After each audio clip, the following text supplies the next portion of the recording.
Somos las que quieren echar abajo el sistema que está asfixiando la vida, las del arte por bandera.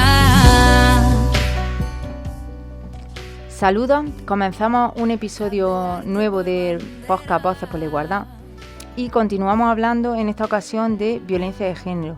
Y es que el terrorismo machista sigue matando en España. Y es que, señores y señoras, el mismo machismo que se cuela en la música, que se cuela en las series de televisión, que se cuela en los dibujos, que se cuela en los libros de texto de nuestros niños y niñas, ese mismo machismo que se cuela en las relaciones amorosas es el mismo que mata. Y si llega a matar, imagínate las repercusiones a nivel de vulnerabilidad y de destrucción que puede tener en las mujeres. Hoy hablamos de eso, de mujeres que se vieron envueltas en estas situaciones y que por tanto las hicieron vulnerables. Para ello, cuento con la presencia de Andrea Pérez López, que es educadora social y tiene formación en igualdad de género y en violencia de género, y que actualmente está trabajando en un centro de acogida con mujeres generalmente víctimas de violencia de género. Hola, Andrea. Buenas. Bueno, pues hablamos de mujeres víctimas, no me gusta llamarlas víctimas, diríamos bien supervivientes, ¿no?, de violencia de género, pero antes de meternos en lo que es el tema en profundidad, me gustaría que hemos contado contigo en otras ocasiones. El año pasado pues ya hablamos de OnlyFans, de prostitución, hablamos también de LGTB, pero bueno, ya que está empezando a ser habitual y espero que siga siéndolo, me gustaría que nos contara un poco cómo llegaste a decidir estudiar educación social y por qué te formaste específicamente en género y en violencia de género. Pues yo cuando me preguntan eso, siempre recuerdo que desde pequeña, en el cole y demás, como que simpatizaba mucho con causas sociales, aunque en ese momento ni siquiera supiera que eran causas sociales como tal. Como que yo notaba que tenía a lo mejor empatía con personas que veía que lo pasaban peor en situaciones, por ejemplo, de bullying, de tal. Y ya en bachillerato sí que decidí estudiar educación social y muchas veces yo siento que gran parte me empujó tener cerca de la familia, por ejemplo, en el caso de una de mis hermanas, situaciones de violencia de género, situaciones personales que vives desde cerca, no de manera personal, pero sí de cerca, que me hacían interesarme más por el tema. Y bueno, y también como que a veces no sé como tal buscarle una causa, pero yo desde la adolescencia con el tema feminismo me sentía muy activa. Luego ya, cuando creces te das cuenta también de cómo eres tú, situaciones personales que te envuelven, gustos propios, por ejemplo, por mi parte, ser una persona del colectivo, creo que venía un poco de ahí, pero yo en ese momento a veces no sabía de dónde venía y realmente con los años me he dado cuenta como de que estaba muy destinada a dedicarme a este ámbito. Yo siempre creo que, vamos, es una creencia que tengo y hasta el momento la sigo manteniendo, y es que cuando decides estudiar educación social es porque hay una historia detrás, que al final no sé cómo será el resto de formaciones, de profesiones, si la gente tiene una historia, pero creo que en el ámbito de la sociedad eso como que está muy arraigado, ¿no? Que tú decides estudiar esto pues, por una causa, y en verdad yo también comparto eso contigo, ¿no? Yo creo que he sido feminista mucho antes de ponerle nombre, porque soy muy reivindicativa y al final pues cuando ya te das cuenta y le pones nombre, conoces la palabra feminismo, ya es que es muy difícil volver atrás. Es como un ámbito que no depende solo de temas que te gusten, sino que va más allá, como más emocional. De repente hay algo que te mueve, que en otras carreras también, ¿no?, que pueden ser dedicadas a ayudar a los demás, pero en esta especialmente como que algo te mueve a simpatizar mucho con las causas sociales. Y yo creo que nace también mucho de la rabia. Yo personalmente como cuando las cosas te dan rabia, la desigualdad, ver que se meten con una persona, por ejemplo, por tener diversidad funcional, que se meten con otra persona por su físico, ver eso en el cole te da rabia y eso hace que diga, yo quiero trabajar para que esto no pase. Bueno, pues actualmente, el año pasado ya tuve la suerte de contar contigo en la Casa de la Igualdad y actualmente estás trabajando en un centro, corrígeme si no lo digo bien, centro de acogida a mujeres vulnerables o víctimas de violencia de género. Recurso residencial, casa de acogida. Vale. ¿Qué se hace, para que la gente también entienda un poco, ¿no? ¿Qué se hace en un centro de acogida? Pues mira, en el caso de Casa Besana de Cáritas, que es el recurso residencial donde yo trabajo, se derivan a mujeres que pueden tener niños o no, pueden estar solas o en familia, y con ellas se empieza como un proceso de acompañamiento integral. se hace con ellas un proyecto de vida para que ellas también establezcan sus metas que quieren conseguir y se les deriva recursos que ayudan a eso, además de estar dentro de la casa. Pues, por ejemplo, con muchas de ellas, gran parte de lo que se hace es la reinserción laboral. Pues que hagan cursos, derivarles recursos de empleo que les ayuden a buscar trabajo.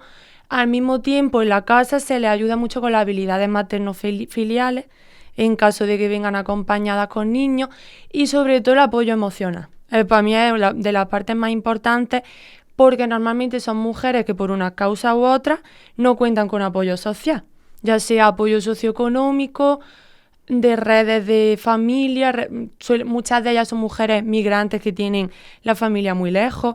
Entonces, en gran parte de los informes que derivan a la casa se habla de eso, de que necesitan apoyo emocional, además de un sitio donde vivir hasta que ellas puedan ser autónomas para salir de la casa. Y las mujeres que son derivadas a la casa, ellas ya vienen derivadas porque hay una sentencia, ¿no? Imagino, o hay una primera protección, ¿no?, que se le impone directamente, se les deriva. ¿Suelen ser de la misma provincia? No. Pues depende. Ellas vienen derivadas de varias.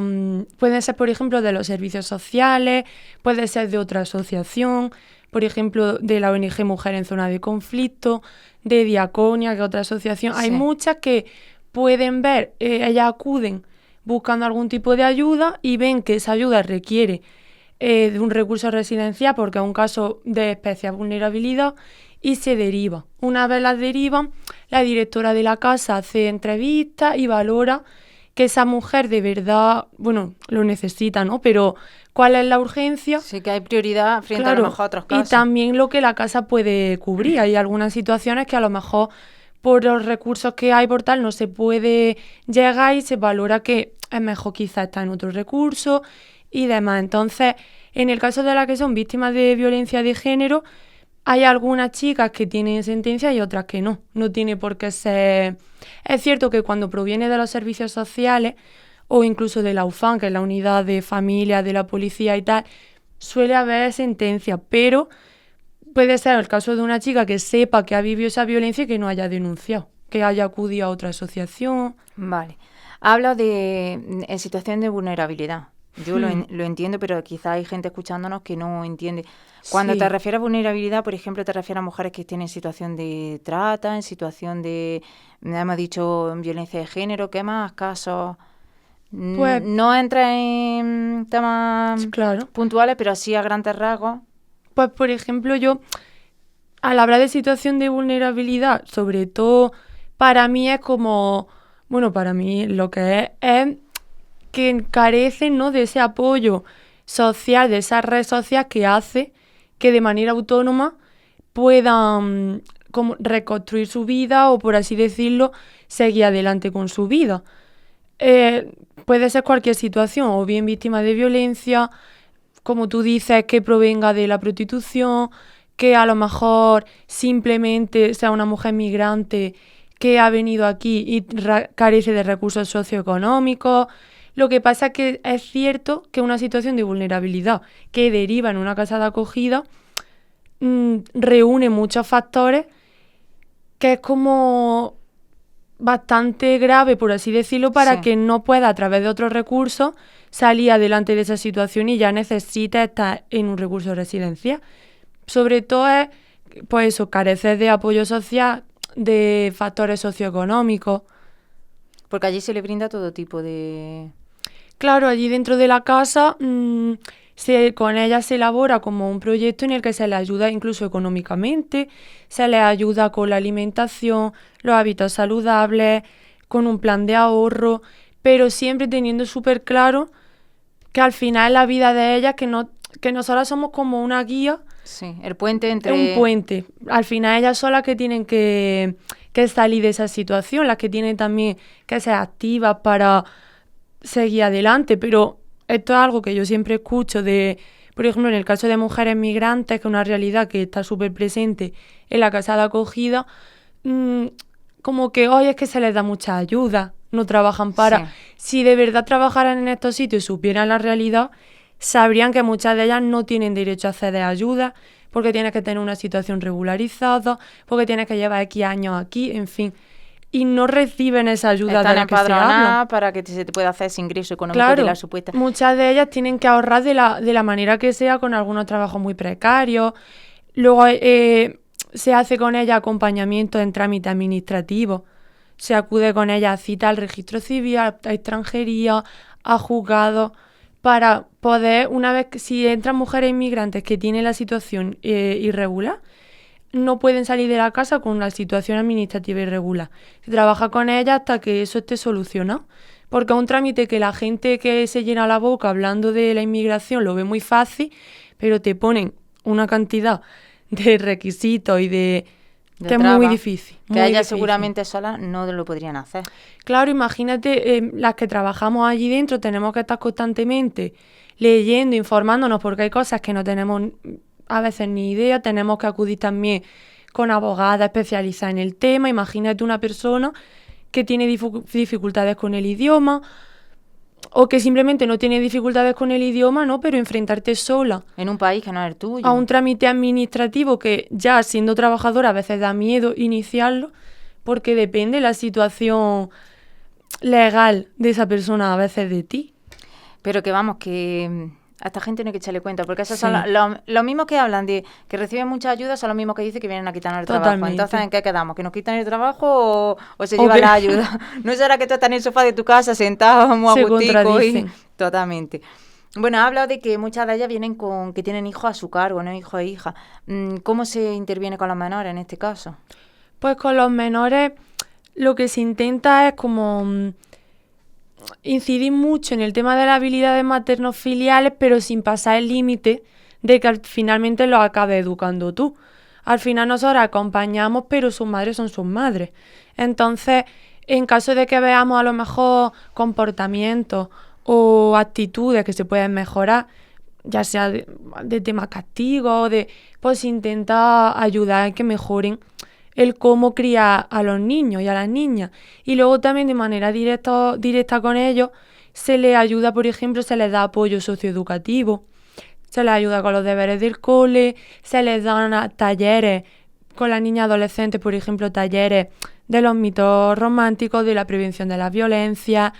Se les hace apoyo emocional también, porque en ocasiones los niños no expresan de manera directa por la situación a lo mejor complicada que pasan, pero necesitan ese apoyo también.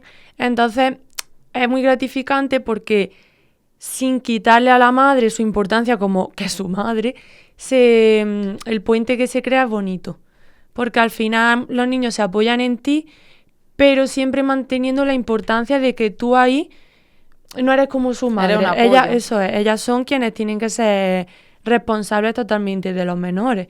Y luego también con los menores, todo lo que se pueda derivar de, pues imagínate, desde el centro educativo, ya sea cole, instituto, si necesitan pedagogos, psicólogos, siempre se tiene en cuenta que se les deriva esos recursos. Si observamos a lo mejor situaciones de, pues este niño tiene comportamientos que algo creemos que puede, ¿no? Que puede haber, se habla con el centro educativo, un acompañamiento. Es muy importante esto que dices, el tema de darle una formación también a esos menores en género, amor romántico, lo que trabajáis, porque no nos podemos olvidar que la reproducción de patrones existe. Totalmente. Y no es seguro al 100%, pero hay muchas probabilidades de que ellas cojan el rol de víctima y ellos de agresores en un futuro. Entonces es súper importante. También me gustaría preguntarte, ¿tú crees que, bueno, no sé si tienes constancia desde el centro educativo se sabe que estos menores vienen de casas de centros residenciales?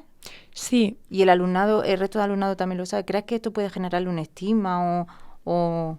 Pues normalmente es un dato bastante protegido, que a no ser que de manera directa, por ejemplo, porque entre niños pequeños es menos común, considero que los más pequeños no saben ni siquiera a lo mejor que residen en una casa de acogida, pero por ejemplo en la adolescencia, a no ser que de manera directa uno de los menores decida contarlo, desde el cole es algo que no se debería hacer público.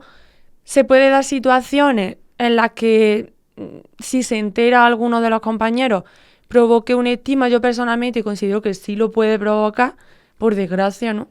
Pero es cierto que es algo que está bastante protegido. Entonces, ya te digo, a no ser que de manera directa esa menos decida contarlo y ahí pueda pasar algo que se genere entre ellos, que le insulten por eso, que Sí.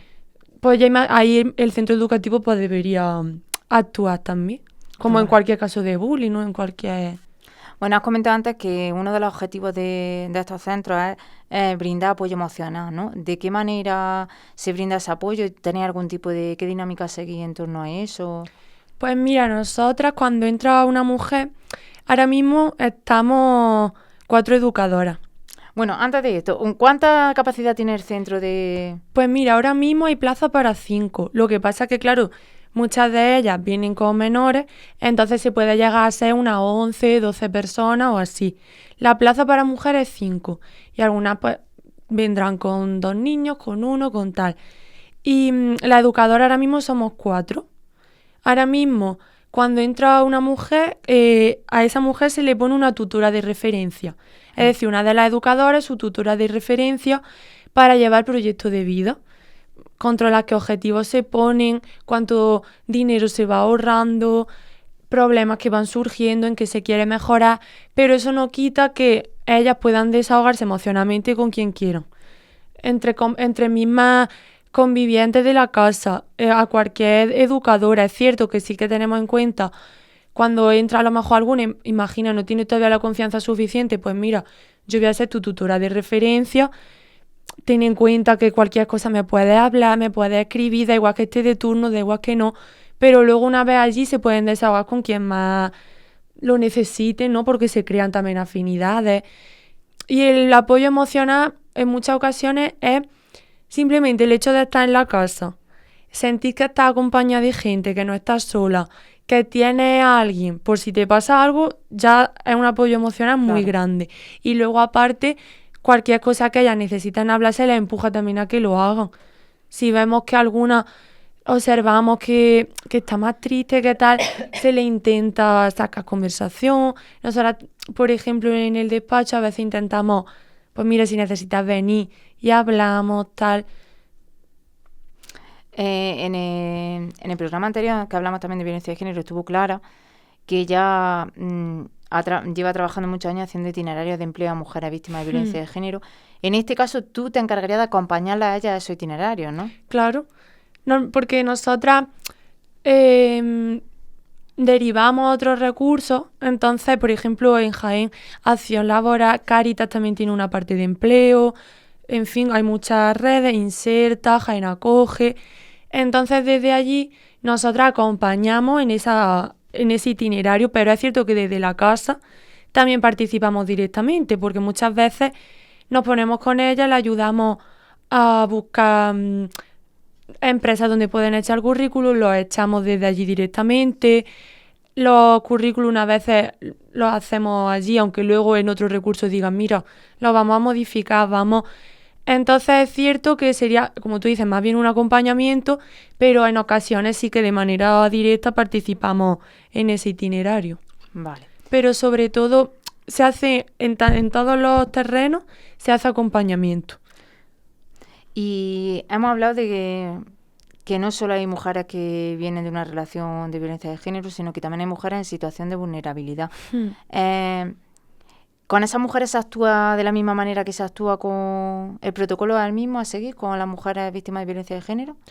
Pues lo que viene siendo la entrada a la casa, el proceso del proyecto de vida, tal, es igual. Lo que pasa que depende de las necesidades de esa mujer, se derivará un recurso u otro.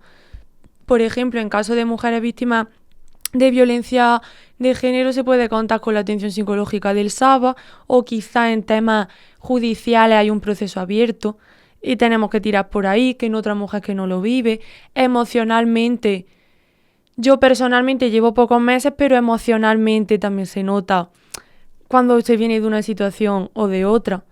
En cómo te cuentan las cosas, en los temas que salen en conversación. Se nota. ¿Y hay una línea de tiempo que diga, un programa empieza, qué es lo que marca el tiempo del programa a seguir por cada mujer? ¿Eso viene marcado desde el principio o en función de cuando...? Pues en el caso de Casa Besana no hay un tiempo predeterminado. La mujer entra y no se sabe cuándo va a salir. Lo que pasa que sí es cierto que se van estableciendo unas fases. Una fase de primera acogida, de integración, una fase de autonomía. Entonces se va un poco viendo cómo progresa esa mujer. Si en algún momento ha habido chicas que a lo mejor, imagina, llevan 2 años y todavía estamos en el proceso de a ver qué pasa con su situación administrativa y tal, y a lo mejor otra persona en cuestión de 1 año ya ha conseguido tener su propio ahorro y sale de la casa. Entonces se va viendo un poco qué pasa con cada una de ellas. Porque ellas salen con su ahorro de la casa, pero salen también con algo en el ámbito laboral, con trabajo, que puedan ellas decir, pues me voy a alquilar una vivienda o me voy a vivir. Porque claro, yo creo que eso es básico, crear esa red para que no, en el caso de violencia de género no, para que no vuelvan a recaer pues con el maltratador o en el agresor en este caso, porque muchas veces se nos olvida de que la violencia económica existe y hay una dependencia económica sí, totalmente. Casi en el 100% de las relaciones basada en violencia de género. Claro, por ejemplo, cuando vemos que una de las chicas está lista para salir es porque, aparte de su ahorro, ya se ha buscado con ella un piso que es asequible en el que puede convivir y además tiene un trabajo que no va a terminar en un mes. ¿Sabes? Que es un trabajo que le puede proporcionar esa independencia. Además, se hace un seguimiento. En la casa nunca se pierde el contacto. Aunque una de las chicas salga, se hace seguimiento. Entonces, en caso de que suceda algo, nosotras estamos ahí. Imagina, se pierde el trabajo y necesita ayuda en algo. A veces, por ejemplo, a algunas chicas, desde la casa se les ha proporcionado alimentación, tal, porque a lo mejor han estado en un momento económico difícil y no han perdido el trabajo, pero pues mira, si te puedes ahorrar un poco en tema alimentación, desde aquí a lo mejor te podemos proporcionar. Se les sigue acompañando a las citas, por ejemplo, con extranjería, con abogados, aunque ya no estén en la casa. Entonces, lo que te digo, cuando una chica va a salir, se mira que tenga todo eso en orden, porque si no, al final es un ciclo sin fin. Es curioso porque Clara también hablaba de que a veces le llegaban mujeres y antes que a lo mejor arreglarle ciertos papeles o cualquier cosa, lo que hacía era que le llenaban la nevera. Y con recursos propios, a veces con recursos propios. Es preferible que al final esto no es un trabajo de ABC, sino que muchas veces hay otras necesidades que hay que suplir antes de llegar. Claro, al final, piensa que en el recurso residencial lo primero son necesidades básicas, porque al final una casa donde hay agua, hay luz, hay alimentación, hay un sitio donde ducharte, hay ropa. Por ejemplo, en Cáritas está el ropero, que allí subimos y vamos a por ropa, que de todos los contenedores rojos que la gente dona ropa, tal.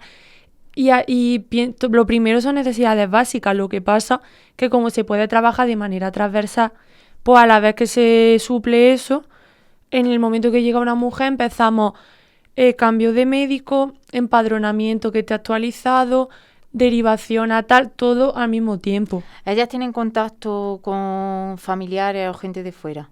Sí.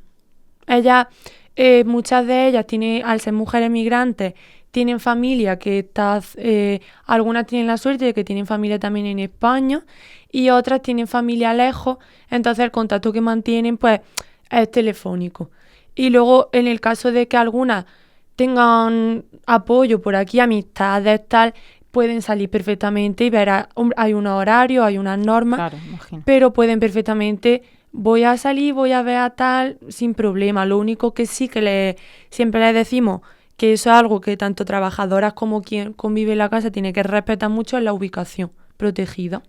Para no poner, porque a la vez mujeres víctimas de violencia de género es un aspecto que las puede poner en riesgo, claro. Y bueno, vamos a hablar de la parte emocional. Imagino que trabajas con mujeres que tienen estas problemáticas, ¿no? Tiene que ser una montaña, a ti como trabajadora tiene que ser una montaña rusa de emociones. Yo siempre, la verdad, que me fijo mucho en la mirada de la gente, pero no ves qué color tienen los ojos, sino porque creo que con la mirada de la gente puede transmitir mucha.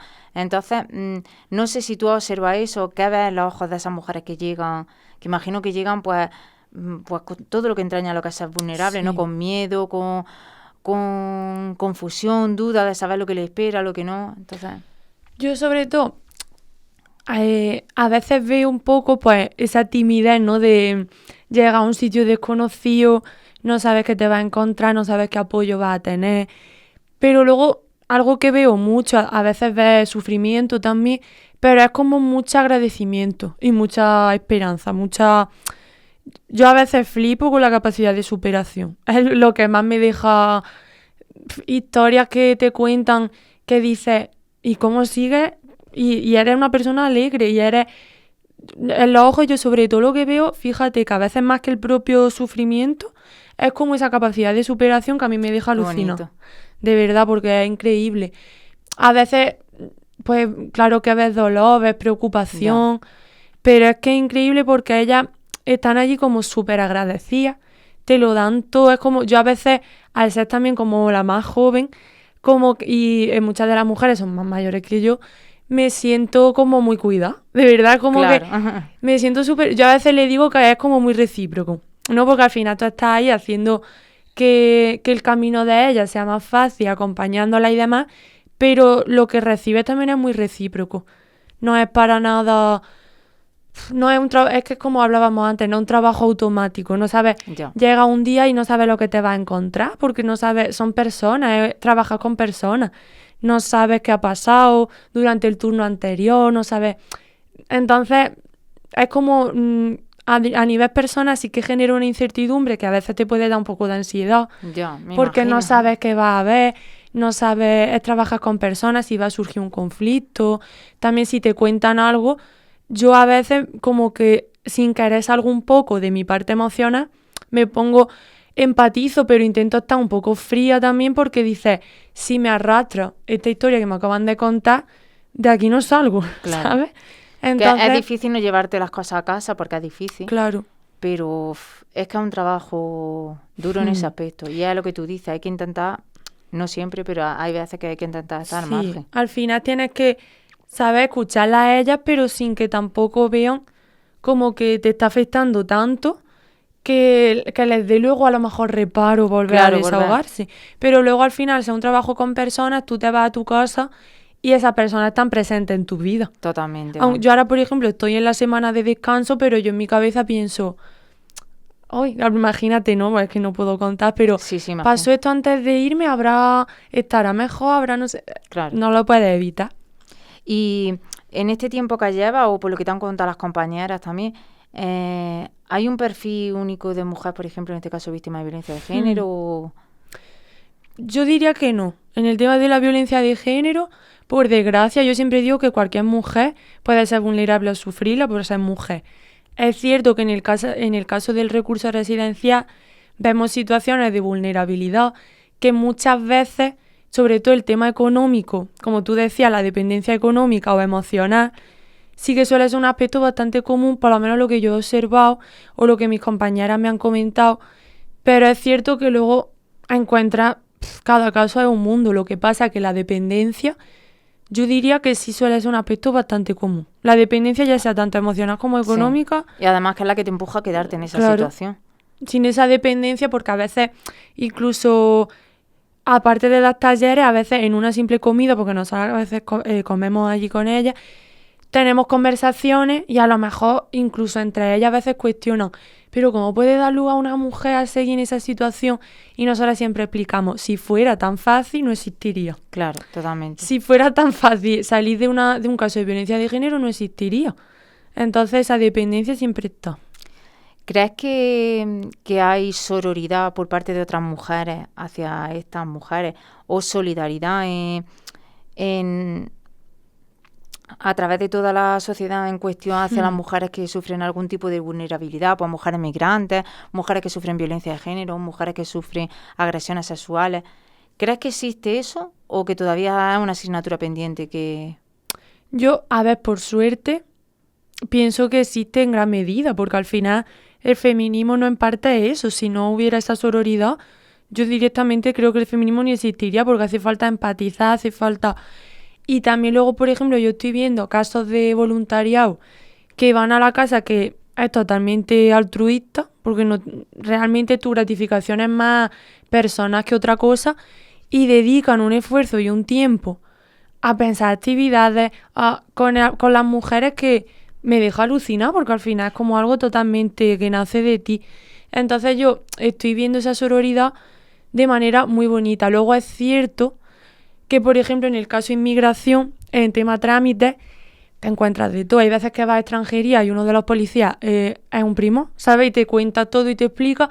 Y luego hay gente en este sector de llevar a cabo trámites y cosas así que se nota que de cara al público no sirve. yo a veces pues, presencio situaciones racistas o situaciones que se nota que es como cartura ya de gente, Sí, ¿sabes? que está por obligación, que le tienes que decir, jubílate. Totalmente. Entonces, sí, pero es cierto, por suerte, que diría que sobresale mucho más la parte de sororidad. Qué bien. Por lo menos lo que yo estoy observando. Es verdad que estamos en un momento ahí social, como ante todos estos casos, una ola de odio muy grande, Sí. el pensamiento contrario, pero no nos podemos olvidar de que la otra parte sigue siendo muy fuerte. Y no nos podemos olvidar de que la otra parte tenemos que seguir estando al pie del cañón, porque Claro. al final esto que estamos viendo, esta ola de odio, es un rearme más del patriarcado. Se vuelve a reactivar ante Totalmente. un avance que todos estos años hemos tenido un avance de la igualdad total. El feminismo ha avanzado a pasos agigantados. ¿Qué pasa? Que el patriarcado pues se ve amenazado Claro. otra vez de que se le están tambaleando los privilegios y Claro. se vuelve a rearmar pues ahora en forma de ultraderecha, vamos, básicamente en discursos de odio, pero no solo contra la violencia de género, sino contra racismo, todo lo que sea lo diferente a lo que hayan establecido como lo natural o lo privilegiado. Claro, al final eso es que no se nos olvide lo que decimos, la parte que seguimos luchando, que yo diría que es más grande que la otra. Lo que pasa es que la otra hace mucho ruido, Exacto. pero no deja de ser, espero, la parte más pequeña. Pero vamos, que al final quien hace ruido nunca tiene nada que decir. Es que Si te das cuenta. De hecho, no son debates que muchas veces no tienen argumento ninguno. Lo desmontan muy fácil. Lo que pasa es que ya ahí entra el querer escuchar y aprender, que es la parte que más falla en estas personas, pero bueno. Esto me lleva a preguntarte si entonces tú crees que la igualdad es una utopía, no una utopía, conseguiremos alguna vez A ver. esta ansiada. Yo no quiero nunca dar una visión pesimista porque creo que al final no es como si da una visión pesimista, pero es cierto que la parte realista a veces sí me hace preguntarme, ¿alguna vez será 100% esta igualdad en todos los ámbitos? No sé, yo siempre digo como que hay que tener en mente que sí para que eso te motive a seguir luchando. Y ya... Yo espero que cuando me vuelva a reencarnar, sé que me reencarna, pues que aparezca una vida donde el feminismo radical existe. Que haya deconstruido todo y que realmente empezamos a cabalgar desde los inicios en igualdad de condiciones. Claro, y al final eso es tener en mente, como esto va, yo siempre lo pienso, como esto al final lo vamos a conseguir, pues vamos a seguir luchándolo. Claro. Ya está, también hay veces que no, que a lo mejor más que medir en qué medida se va a conseguir algo es ya sea que se consiga una parte pequeña, pero para adelante. Es el hecho de mirar hacia atrás. Claro, eso es. Hace años, ¿cómo estábamos? ¿Cómo estamos ahora? ¿Qué se ha conseguido? Eso. Yo pienso que a lo mejor algún día de verdad eso, lo que pasa es que yo pienso que nosotras ya no lo veremos, ¿no? Pero seguramente. Pero bueno, pero si comparas, como tú dices, si comparas con años atrás... Y que hay que darle gracias a todas las que han venido detrás, ¿no? Pues que nosotras también sirvamos el día de mañana para las que vienen delante. Claro. Decir, pues mira, esto está gracias a las mujeres que estuvieron ahí antes que nosotras y que poco a poco, pues... Bueno, antes de terminar me gustaría... Siempre hago así como, ¿no? Dejad mensajes, a Clara le pregunté, si te dijera violencia de género, ¿qué me diría? A ti te pregunto si lo mismo, ¿qué me dirías? Pero también, si te digo mujer migrante. Si me dices mujer migrante, te diría, en la parte negativa, desigualdad, muchísima desigualdad, y como opresiones que juegan conjuntamente en su contra, ser mujer, ser migrante, ser racializada, pero luego te diría mucha superación, sin duda, y a diferencia de lo que cree mucha gente, mucho trabajo constante y mucho esfuerzo, la verdad. ¿Y si te digo violencia de género? Si me dices violencia de género, yo me voy a la parte positiva, ¿no? Que puede haber, que es superación. Para mí es lo que más... porque al final dando un mensaje, evidentemente que habla de la violencia de género en todos sus puntos, pero yo creo que es súper importante cuando das talleres, cuando das, poner mucho el foco en la superación para que otras mujeres cojan ese ejemplo. Totalmente, la supervivencia y la resiliencia, la superación. No te puedes quedar en lo malo, si no. Hablando, por ejemplo, de esto, lo dejo por si alguien lo quiere. Por ejemplo, hace poco una de las chicas que estuvo en la casa escribió para el blog de Cáritas su historia de superación con la violencia de género. Para quien lo quiera leer, puede buscar programa Mujer Cáritas y va a leer una historia de superación que luego me lo pasa preciosa. que lo voy a compartir en redes sociales de la Casa de la Igualdad, por lo menos también sirve Pues sí. para... Bueno, pues Andrea, muchas gracias una vez más por haber venido a contarnos tu experiencia. A ti. Y por lo menos pues que también se conozca la realidad, ¿no? Que parece que es muy fácil. Esta la ha denunciado, este va al calabozo y ella ya está. No, Sí. detrás hay una historia de superación y muchas veces no, esa superación no es lineal, sino que tiene alto y bajo. Y pues gracias por haberle puesto voz a estas mujeres. Y espero que nos veamos la próxima. Gracias. Nos despedimos hasta el próximo episodio de Voces por la Igualdad. No olvidéis que podéis escucharnos todos los miércoles a las 8 en Seno Radio y en la emisora 107.7 y visionarnos en redes sociales de Radio Loma y en YouTube. Hasta la próxima. Hay un horizonte